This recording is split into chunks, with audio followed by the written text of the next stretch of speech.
คนชอบหนีคนชอบหนีคนชอบหนีคนชอบหนี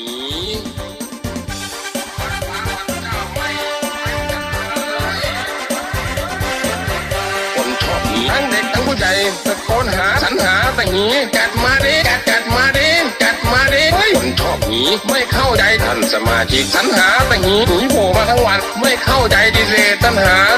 เป็นอะไรกันเฮ้ยไม่เป็นกันเลย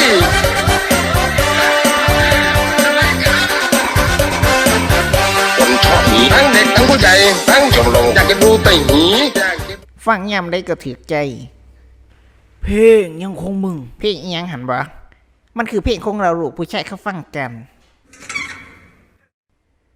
บ่เคยได้ฟังว่าก็ยังที่บอกมันคือเพ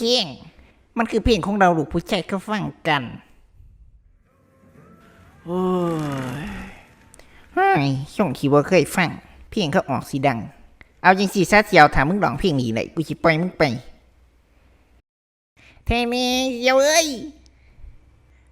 มึงพร้อมนะบ่เสียวกูลองบ่ไหลมันโมเมนต์แนวเพลงที่กูลองไหลแล้วมึงเปิดไฟสปอตไลท์ใส่กูเพื่อเพิ่มแข้งสว่างกูกล้าว่าจะถ่ายเก็บมึงไว้ลงเฟซกูขอหอมึงเหรอมึงอย่าถ่ายคลิปกูกับเพลงนี่นะกูขอหอมึงเหรอบ่ฮู้ขี่มึงเอ้ยด่ากูใจเนาะมากูอีกจับก็ไรเว้ยจงฟังเพลงนี่จ้ะเยอะ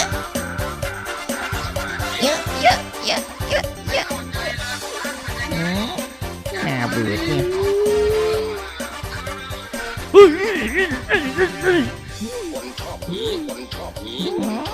โอ้ขี่มึงเอ้ยเอาด่ากูมึงใจจับกูมาทรมานนั่งฟังเพลงนี้เปิดอีกยังวะจับกูมาทรมานยังบ่พอยังมาเต้นกูเบิ่ง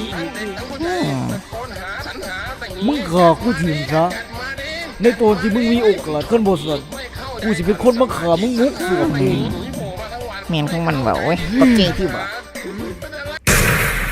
อย่าลืมกดไลค์กดแชร์กดติดตามเพื่อเป็นกำลังใจในการผลิตคลิปต่อไปเพราะว่าตอนนี้คนติดตามห้องบ่ท่านหอดพันซ้ำ